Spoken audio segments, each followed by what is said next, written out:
이 정체성은 왜 그 존재가 존재해야 되는지 하는 이유이고 그것이 목적을 이루기 때문에 그 정체성으로 인해서 존재의 가치가 높아질 수 있다. 우리가 이제 문제 올 때도 보면은 두 가지를 우리가 염두해야 되거든요. 먼저 그 눈앞에 있는 장애물들을 피해서 충돌하지 않고 잘 갈 수 있는 기술이 필요하고요. 또 한 가지는 목적지에 대한 정보가 있어야 되는 거죠. 내가 어디로 가고 있는지. 그래서 이 목적지를 염두에 두고 분기점이 나왔을 때 선택을 해야 되는 거죠. 근데 이제 그런 목적지가 없으면은 갈림길이 나왔을 때 선택의 기준이 없어지는 바람에 헤매게 되는 거죠. 그럴 때는 어떤 그 운전의 기술이라는 것이 아무 의미가 없어지는 거죠. 우리 인생도 똑같거든요. 우리가 왜 사는가 하는 그 목적을 잃어버리면은 그 인생의 그 갈림길이 나왔을 때 그 선택할 수 있는 기준이 사라진다. 근데 운전에서는 우리가 이제 그거를 반성을 하고 목적지를 잃었을 때 바로 내가 어디 가려고 했었지 하면서 다시 그거를 상기하고 잘못 갔으면 다시 되돌아와 가지고 가야 될 길을 가는 거죠. 운전할 때는 그렇게 하잖아요. 근데 인생에서는 그걸 잘 안 해요. 느낌이 안 좋아도 아이 뭐 나만 그런가? 다 그렇지 하면서 그냥 가버린다고요. 그러니까 이거 아무리 열심히 살아도 이 공허해지는 이유가 이제 그것 때문에 그런 거거든요. 소크라테스가 너 자신을 알라라고 했지만 이 자신의 정체성을 아는 것이 사실은 가장 어려운 문제 중에 하나죠. 근데 나의 정체성을 알아야 남의 눈치를 안 보고 주체적으로 살아갈 수 있는 거 아니겠어요? 또 한국의 정체성을 알아야 다른 나라 문화를 추종하지 않고 한국의 고유한 문화를 꽃피울 수가 있는 것이고 또 인간의 정체성을 알아야 동물같이 살지 않고 인간다운 삶을 살 수가 있는 것이고 또 예술의 정체성을 알아야 예술이 다른 분야를 위해서 봉사하지 않고 예술다운 예술을 할 수 있다는 거죠. 저는 그 인문학의 핵심은 바로 이 정체성의 탐구다라고 해도 과언이 아니다. 내가 어떤 전공을 갖고 있다는 것은 그 분야의 정체성에 있어서의 어떤 자기의 깊은 견해를 갖고 있는 거. 내가 예술을 한다면은 예술의 정체성에 대한 남다른 깊이 있는 이해를 갖고 있는 거다라는 거죠. 그래서 이 정체성이라는 거는 우리 삶에서 아무리 강조해도 지나침이 없는 그런 탐구의 대상인데 먹고 사는데 이게 바로 피부에 와닿지 않거든요. 그러다 보니까 이걸 자꾸 놓쳐요. 그러다 보면은 이제 인생이 어디로 가는지 내 의도와 관계없이 어느덧 끌려가고 있는 나를 발견하게 되는 것이고 그거를 수습하기에는 너무 늦은 경우가 많아요. 길을 한번 잘못 들었는데 너무 많이 가버렸잖아요. 그러면은 그 되돌아오기가 너무 억울해가지고 그냥 가버리는 경우가 있거든요. 이 정체성이 이렇게 중요한데 이게 또 왜 어렵냐면은 이 사전에 보면은 정체성에 대한 정의를 이렇게 나와요.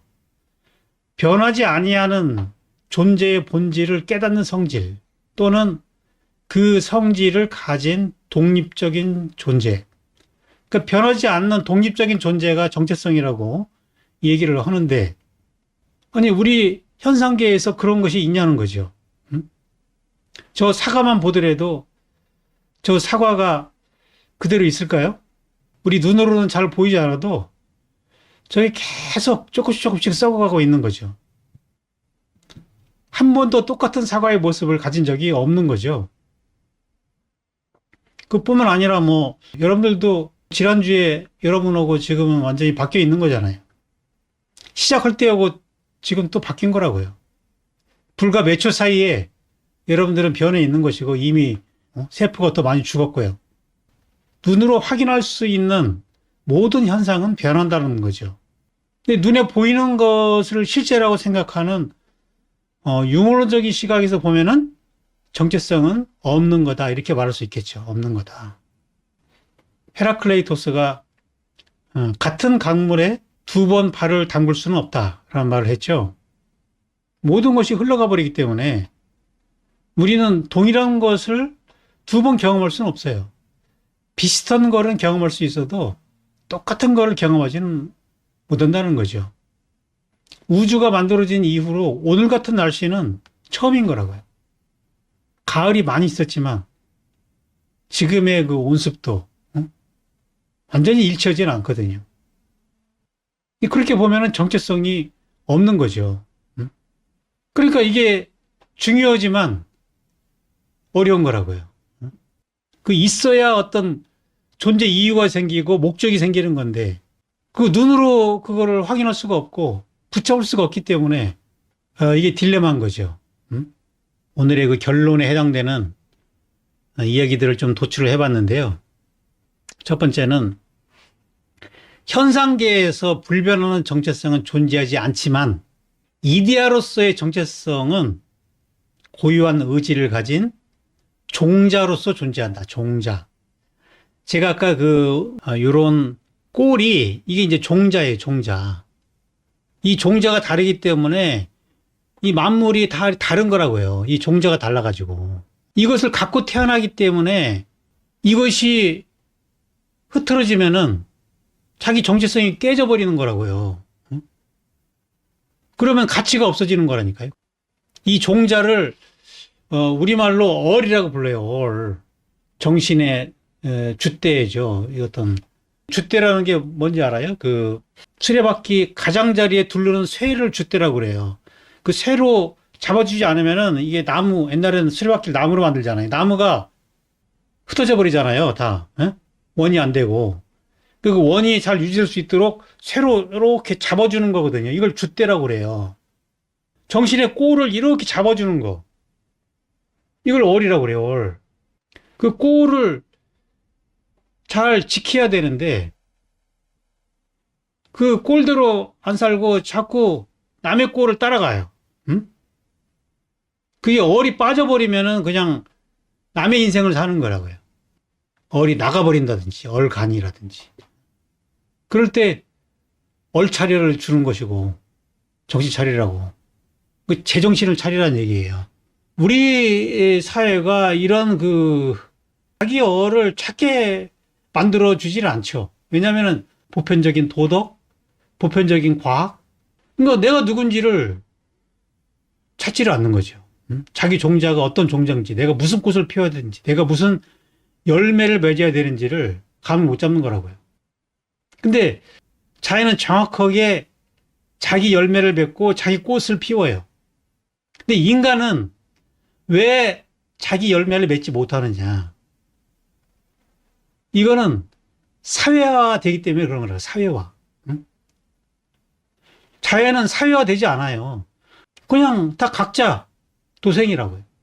근데 인간은 같이 모여 살면서 어떤 규범을 정하고 공동체를 위해서 희생을 해야 되고 이런 것들을 자꾸 만들다 보니까 이런 자기의 종자를 잃어버리는 거라고요. 자기 종자만 잃어버리는 게 아니라 민족의 종자도 잃어버리고 이 정체성이 없이 살아가게 된다는 거죠.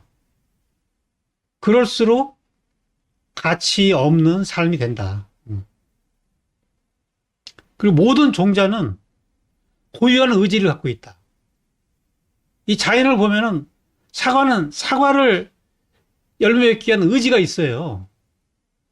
그걸 사과나무가 연구해서 아는 게 아니라 그냥 저절로 그런 의지를 발현하는 거라고요. 자기 본능이죠, 본능. 근데 인간이 그게 없을까요? 인간한테도 있는 거라고요. 그게 있다고요. 있는데 그 소리를 못 듣는 거죠. 왜?